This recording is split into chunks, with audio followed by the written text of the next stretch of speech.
bring your child along on the journey, right? Because you're not your best self unless you have been able to pour into yourself. Like you can't give to your child.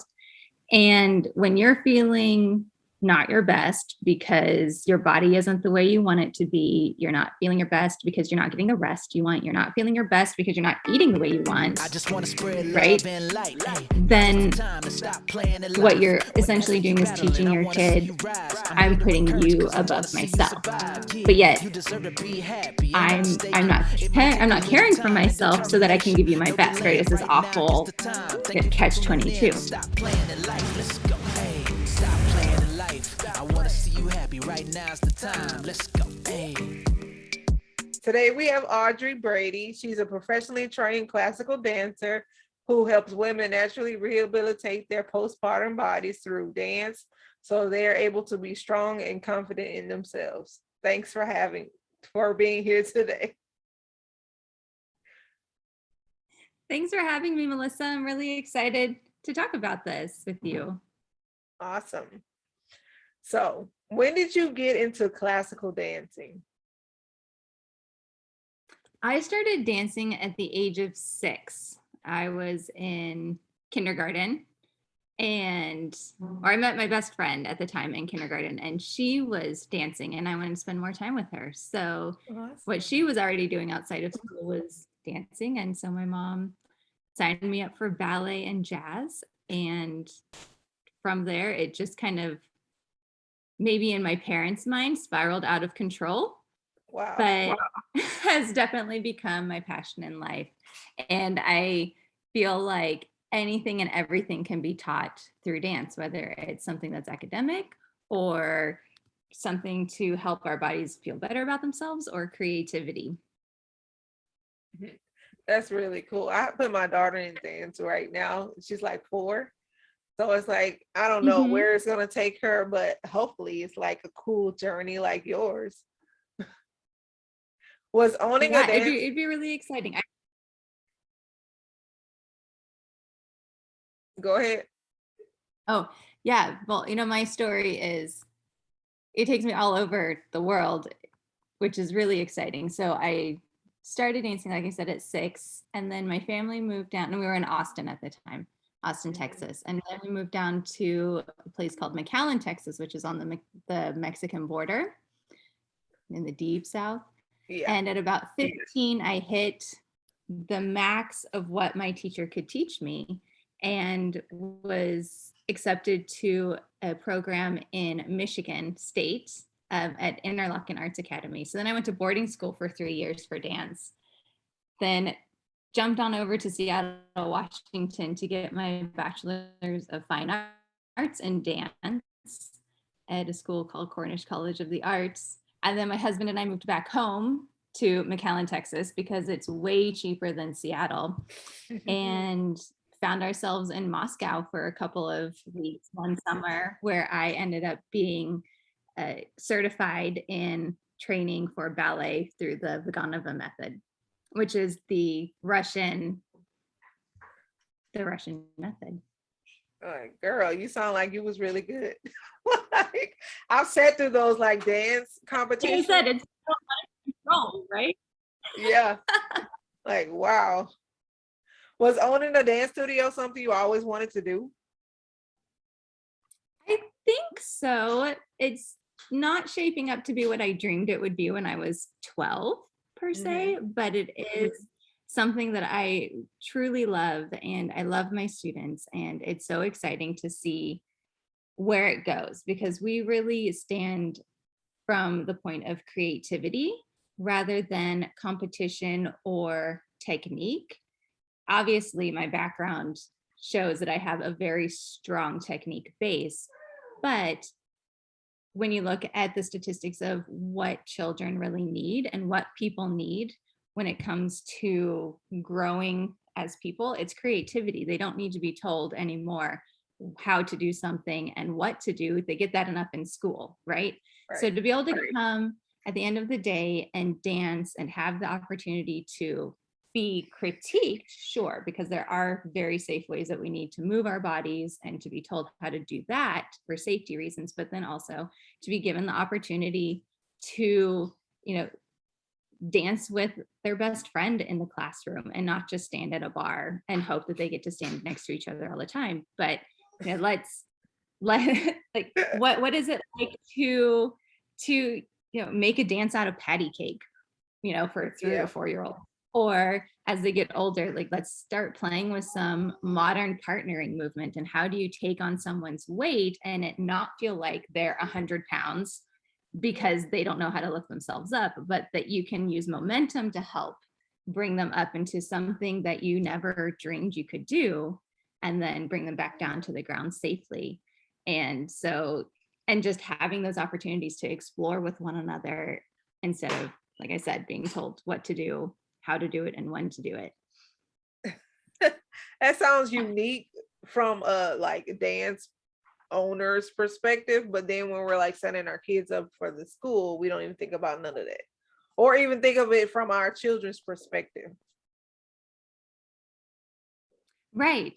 And so I've had my studio now for 4 years. Next year we'll be celebrating 5 years. And it has been something that is difficult to, sell to parents because they want to see their kids up on the stage. They want to see them in a cute costume and they want to see them do the dance correctly. Right. Yeah. And I completely agree. I do teach them how to do dances correctly. We do have our technique classes and we have our creative classes, but if you're going to be on my stage, you're going to take the creative class because that's the piece. Those pieces are the ones that close our show, because I'm most proud of the creativity that our students bring to the table. Mm-hmm. And I love seeing them grow technique wise because I want their bodies to be safe. But what I want to see is their creativity, because that's what's going to bring them the most success in a job later on in life. Not can they do a tendu correctly, but can they think outside of the box? Right? Right. I'm like, okay, when you was developing, okay, I want to talk about the rehabilitation postpartum. Yes. When you was developing that business, what made you decide to work with postpartum women? I just recently had my 3rd child. She's 8 months old now. Right? 3. That was not my vision in life. I feel like there's a lot. It went out of control. That wasn't my vision, right? It wasn't my vision. But we're all given what we need, not what we want. And I was thinking back to the birth of my 2nd child, and that was a complete wreck as far as I'm concerned. The birth itself was beautiful. My body was completely wrecked. I ended up with a 3rd-degree tear in my pelvic floor and had to immediately be rushed to reconstructive surgery and was in OR for 2 hours after he was born. And then there's lots of physical therapy that came on after that. And I felt like the physical therapist was fantastic and wonderful. But what really did the work for me was my dancing. I got back to teaching as soon as my physical therapist and surgeon told me it was safe. And they had really expressed to me that I needed to expect my body to take a couple of years to fully rehabilitate and to strengthen back up. Oh, wow. But at 8 months postpartum, after I'd been teaching for 4 months, I was able to jump without leaking. I was able to lift grown women above my head without feeling like my organs were going to spill out of my body. I was able to do all of these things that the PT told me was exceptional for where I was, given the fact that my muscles had been completely torn apart. And so, so that was kind of where I started thinking back to, okay, what was it about the dance that did that versus my 3rd child being born and I didn't have a single tear. Yet I need to rehabilitate my body again because, you know, I need to be able to pick up my children at the very least. And Right. so that's really just where it all started. Like what was it for me 4 years ago versus now, and how do I get back to where I was? And I thought, if I'm going to do this anyway, why not offer the opportunity for other people to go along the journey with me? Is this something that you do offline, or is there a way that you can teach it online with like people across the world? I do have an online option. I meet with people, with moms via Zoom. We do one-on-one meetings, and I, have them check, the separation in their abdominal muscles. I have them tell me how they're breathing. We talk about what their pelvic floor feels like, and I teach them some dance moves. And I ask people to stick with me for 3 months, because in the beginning it feels really weird, right? We all have this perception of what dance is supposed to be, and but it's the movements that feel the strangest and really work your coordination that do the most work in rehabilitating your body, because you're working your brain and your mind and your body together to reconnect those things, while also thinking about, okay, how do I get my stomach muscles, my abdominals working properly again? How do I get my pelvic floor to work properly again? And how do I get my diaphragm and my breathing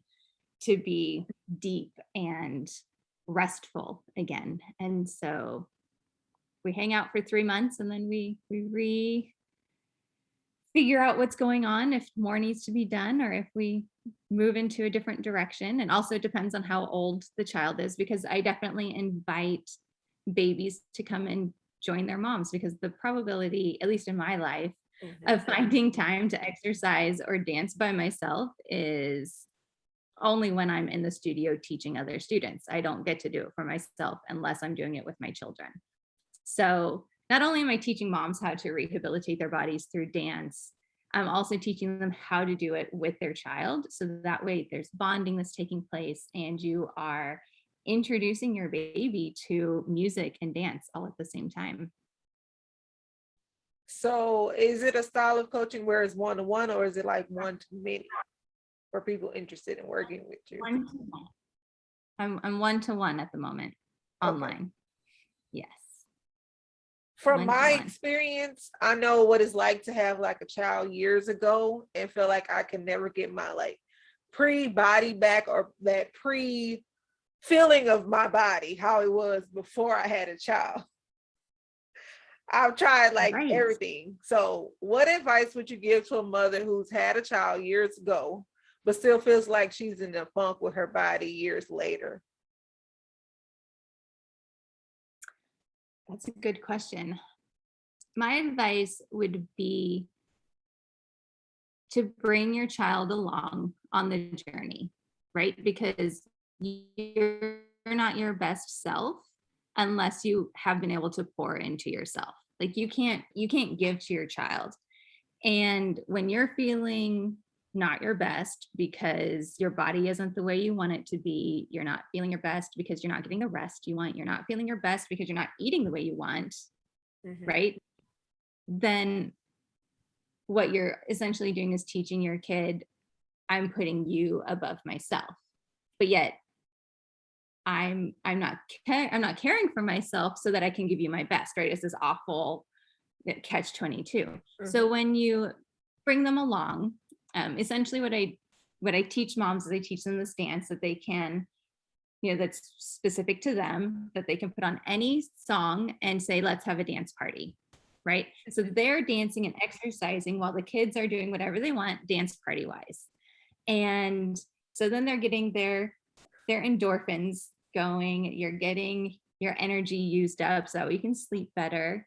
But then when you get to that food part, now I'm not a nutritionist, so I don't really talk about food, Mhm. but uh, yeah, I just drag my children along with me into the kitchen. I'm like, all right, we're gonna cook dinner now. They have little aprons that they wear if they want to, because sometimes they don't. They have their own knives that they can use that are plastic and safe. And I just have to let go of the fact that my vegetables are going to be completely massacred. But they're proud of the work they do. And so they eat it. So then I get to eat what I want. So that Mhm. way I'm feeling good about myself. And it's also teaching kids that, and reteaching yourself, we have to stick up for ourselves. We can't let other things tell us what's more important. We have to be the ones that say, this is what I'm going to eat, and I'm not going to make a second meal for you.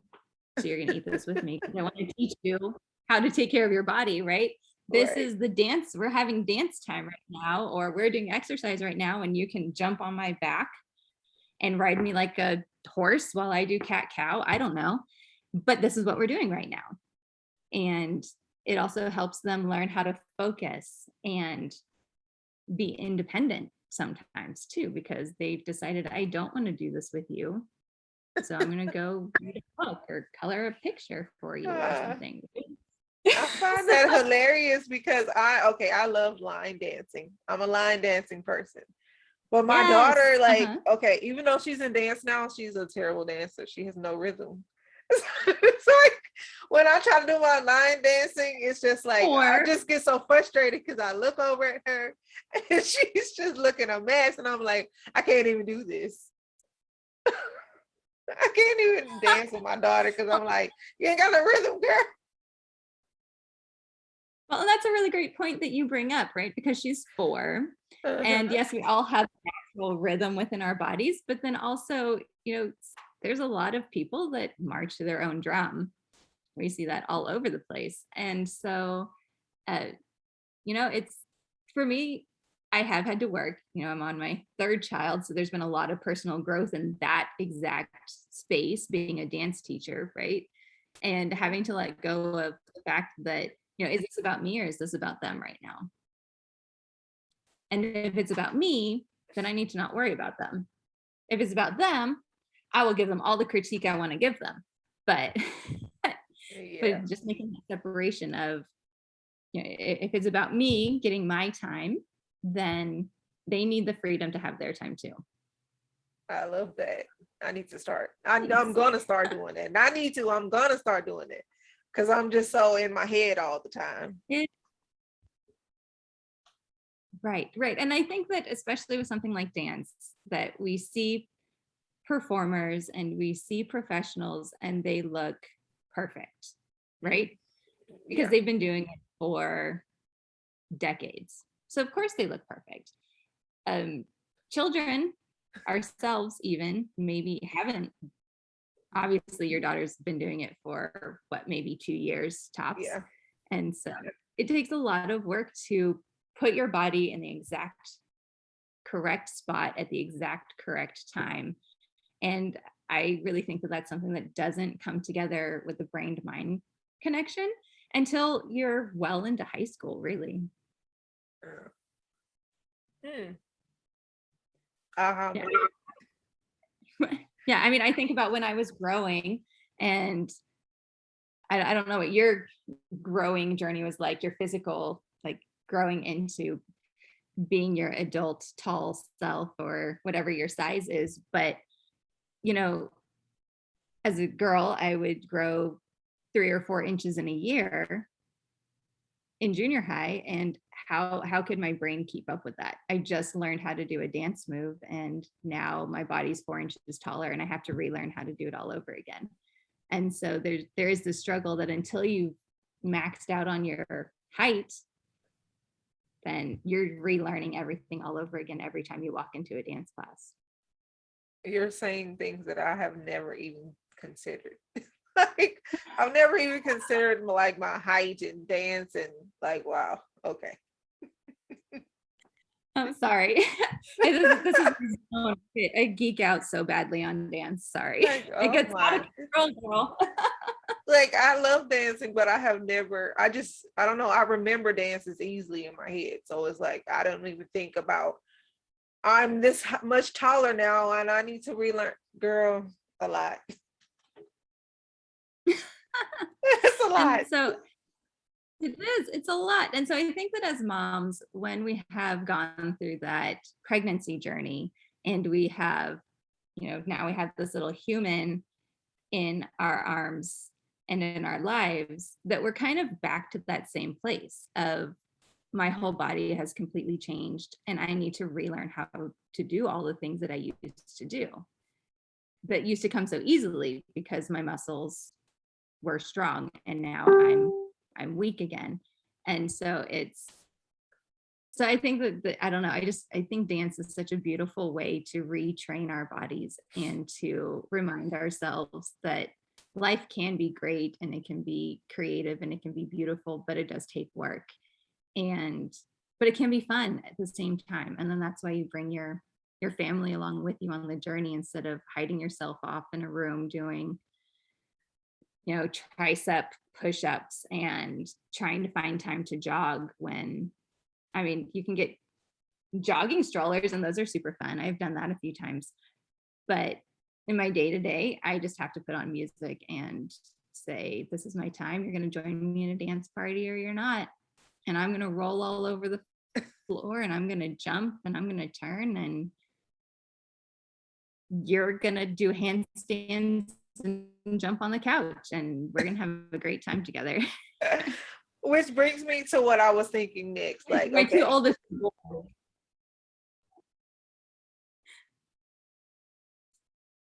Yeah.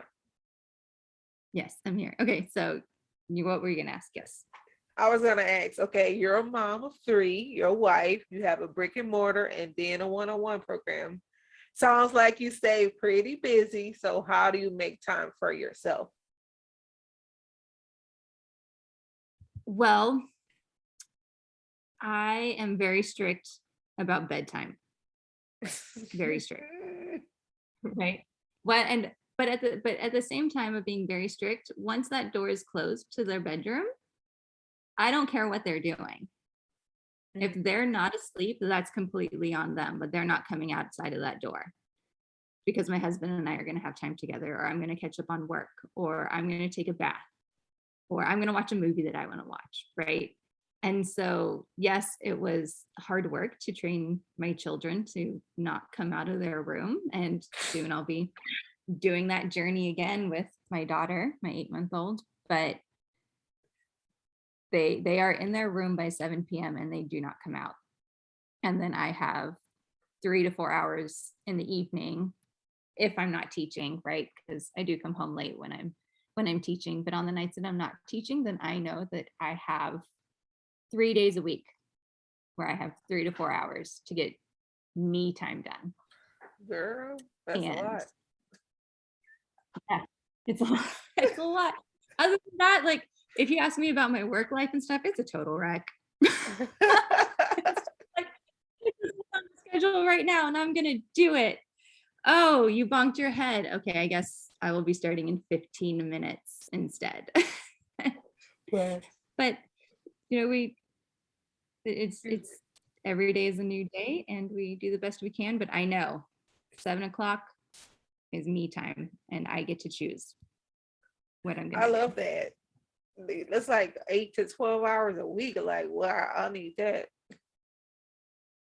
Right. And I know it's very difficult to convince a child to stay in their bed and to stay in their room because they don't want to miss out on what you're doing. They think that you're doing the coolest stuff once they go to bed, right?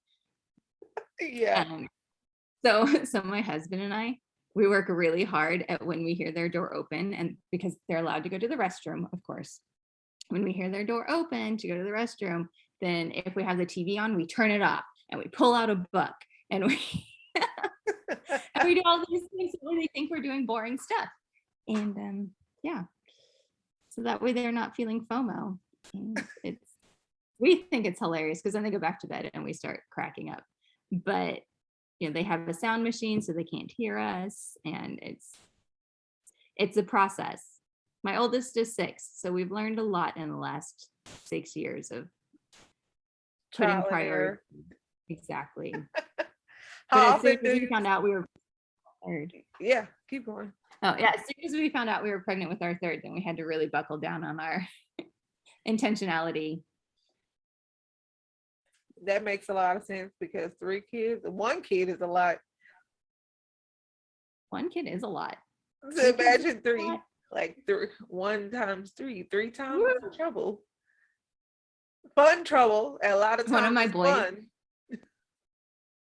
Yes, yes. One of my boys, his best friend, has 6 siblings. So that's a family with 7 kids. And that mother, I pray for her every day.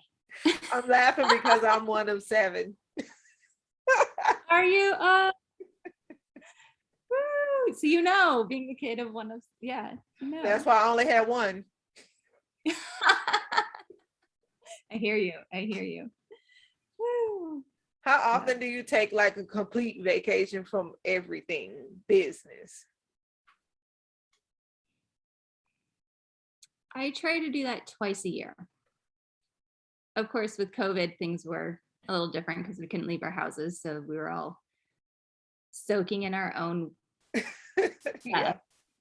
But Christmas and summer, my husband and I pack up our family and we go somewhere. Or we pretend like we're going somewhere and then just tell everybody. And we come home, but we tell everybody that we're gone. So that way everybody will leave us alone. Staycation. Exactly. Oh, we But do that too. for 1 week and like around Christmas and 1 week in the summer, we do our best to unplug. And if anything, if we're doing anything with screens, it's really just having movie nights with kids, and we try our best not to do work and just enjoy each other and go someplace that wouldn't normally be on our radar. So yeah, I strive for 2 weeks a year of complete unplug. Sounds good. We both have brick and mortar businesses, but I'm sure we market differently. With your dance studio, do you use content marketing to gain new clients or some other method of marketing? I do use some content on Facebook. We have a Facebook page. And so I will be honest, I'm not the best at taking pictures. But even the concept of thinking about, oh, this would be a great moment to show my audience is not something I'm very good at. But I have a really amazing office manager and other teachers who are good at that. So I'm always pulling off of their phones for that content. But also something that we do, well, that we're starting to do now as we're trying to gain more clients and are realizing that in our area, the content isn't working as well as it used to pre-COVID because everybody's so over screens. In my area, they're so over screens. We are starting to do monthly free events.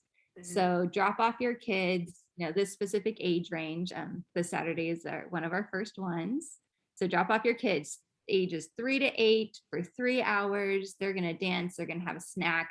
We're going to record the dances that they do and that they learn and that they create, right? Because we're always going to have that creative element.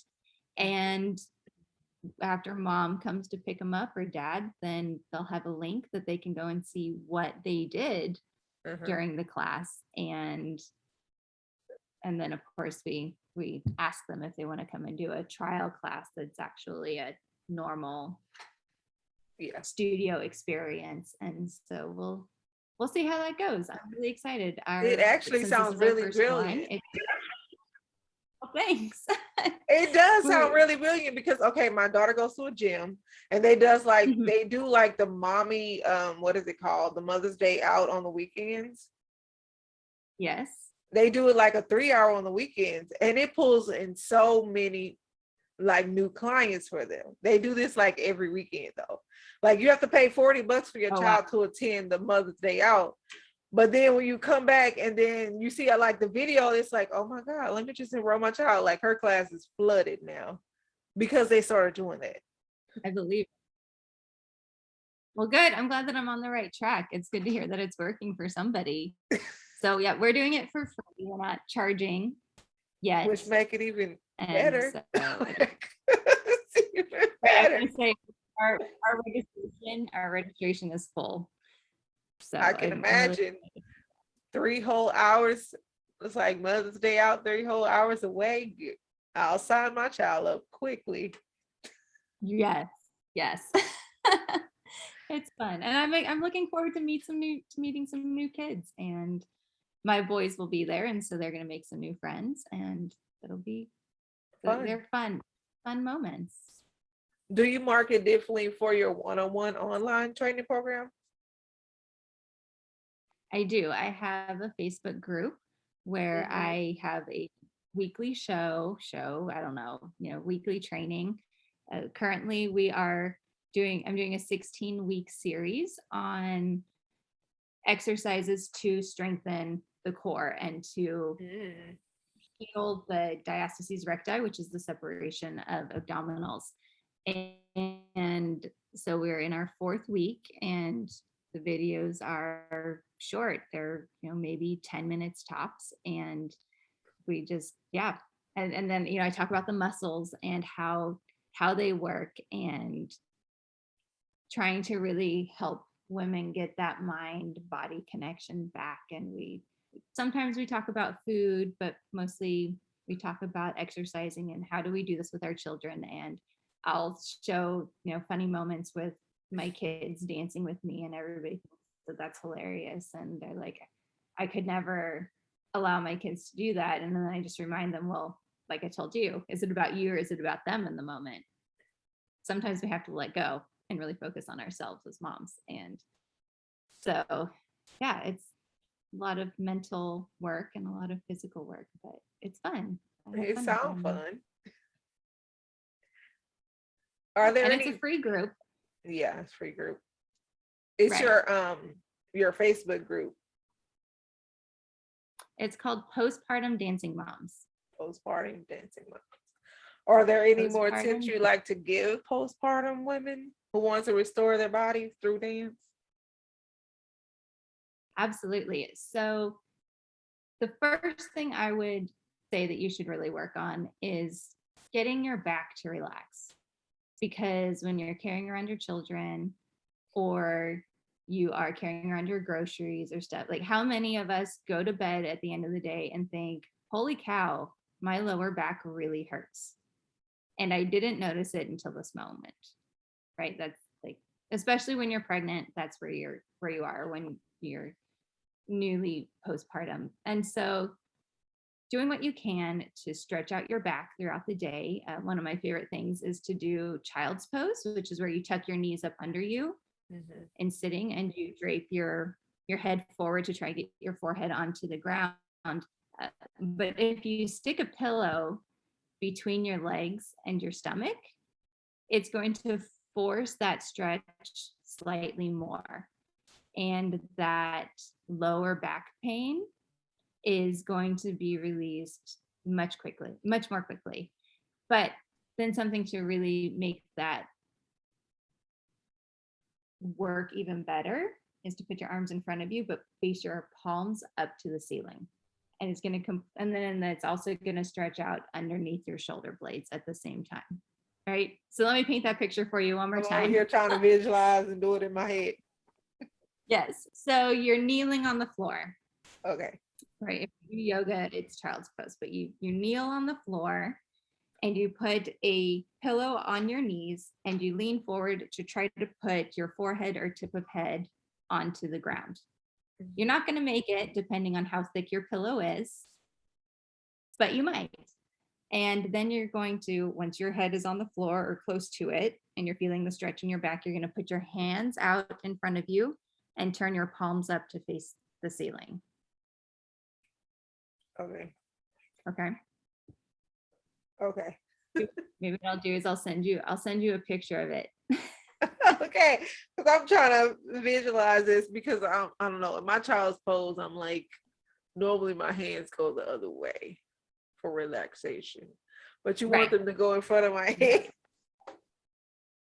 Exactly. To really stretch all of your back.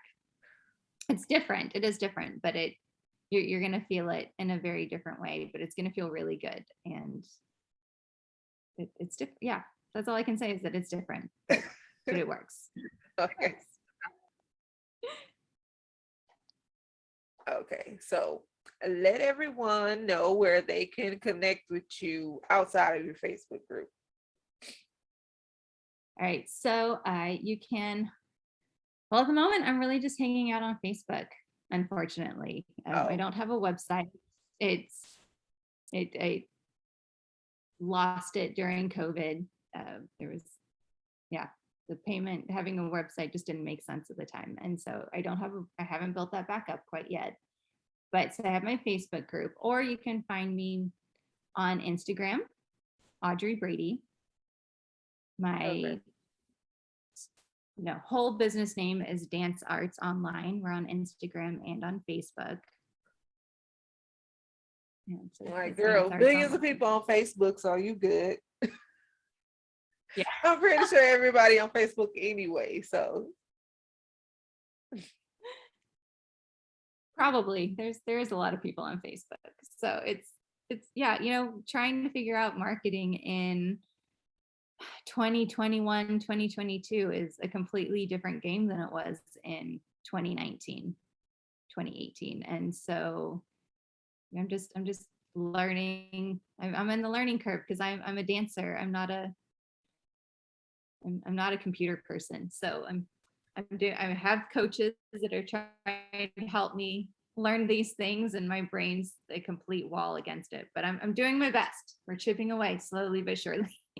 Girl, you got it. You got this. You're gonna make it. You're gonna have an incredible one-on-one program. Your brick and mortar is booming, girl. You got this. All right. I love it. I receive it. Thanks so much for chatting with us today, Audrey. And I really appreciate you coming out and doing this interview. Thank you for having me. It was a great chance to get to know you and talk with you.